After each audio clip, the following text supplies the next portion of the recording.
les alentours, Moussac se manifeste par sa tour maîtresse que l'on peut voir à des kilomètres et depuis les villages alentours. Du haut de celle-ci, en retour, le panorama est admirable et l'on y voit même jusqu'au Ventoux lorsque le ciel est dégagé. Aujourd'hui, château d'eau, la tour porte les stigmates de violences guerrières sous la forme de ces traces de rubéfaction thermique dont nous reparlerons dans un autre microdoc. Au pied de cette grande tour, de près de 24 mètres, se trouve une bâtisse que l'on peut considérer comme une partie du palais épiscopal dont la majeure part a disparu et que l'on peut reconstituer à gros traits, comme vous le verrez, dans un prochain microdoc. C'est à l'intérieur de ce bâtiment, dont la façade actuelle était en réalité un mur intérieur, les fenêtres actuelles servaient alors de porte, que fut mis au jour un trésor sous la forme d'une peinture murale qui avait disparu pendant des siècles sous les réaménagements successifs de l'intérieur de la salle. Celle-ci est surmontée d'une longue voûte gothique qui culmine à près de 7 mètres. Une si vaste salle a très bien pu servir à rendre la justice, comme à Pont-Saint-Esprit, où la cour de justice seigneuriale occupe toute l'aile occidentale de l'ensemble architectural que l'on nomme aujourd'hui la Maison des Chevaliers. Ce qui va appuyer cette hypothèse, c'est la découverte de cette fresque en 2013 sur le mur oriental de cette vaste salle. Une partie seulement de l'ensemble est parvenue jusqu'à nous et il nous montre une scène très étrange comportant des personnages dont les attitudes semblent dictées par le diable. C'est une scène biblique que nous avons sous les yeux, la présentation du Christ au roi Hérode, et dont on peut penser que sous la forme d'une parabole, elle évoque le conflit qui avait alors récemment opposé la papauté au royaume de France.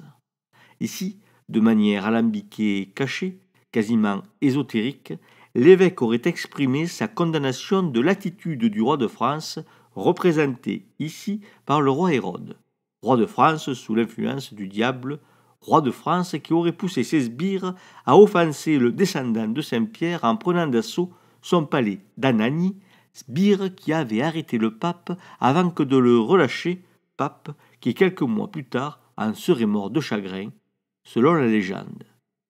Cette fresque est en quelque sorte un acte d'accusation, une dénonciation. Elle trouve pleinement sa place dans une cour de justice. Écoutons Frédéric Salles-Lagarde, propriétaire des lieux, vice-président de la Fédération archéologique et historique du Gard, doctorant en histoire de l'art et maire du village de Moussac. Mais à l'époque, le genou plié, c'est je réfléchis. Je me concentre pour prendre une décision. Index tendu, je juge. Je juge. Et juge Dieu. Et bien mal y en prendre, parce que regardez qui c'est qui le conseille. C'est le diable. Il a les pattes posées sur l'épaule droite, il lui parle à l'oreille pour juger Dieu. Mais ça, c'est pas dans la Bible. Un évêque n'aurait jamais permis qu'on se trompe à ce point-là sur la Bible. Donc c'est un message qui passe. Si les attitudes des personnages tirant la langue pour leur donner un aspect maléfique, si les traits des visages nettement marqués participent de l'originalité graphique de cette fresque très expressive, il faut peut-être aussi remarquer l'usage de l'angle dans le mur qui permet de placer l'accusé, ici le Christ, face à son juge, le roi Hérode. Ainsi la composition se développe-t-elle sur au moins 2 plans, puisqu'il nous manque peut-être la majeure part de l'ensemble. Et une des trouvailles picturales de l'artiste médiéval qui travailla ici dans la première moitié du XIVe siècle, et après 1303, si tout ce qui a été dit ici est juste, une des trouvailles picturales donc a été d'avoir réussi le tour de force de donner l'impression que le regard d'Hérode s'arrache du mur pour venir se planter dans celui du Christ peint sur un plan différent. Usage judicieux de la géométrie du coup-siège.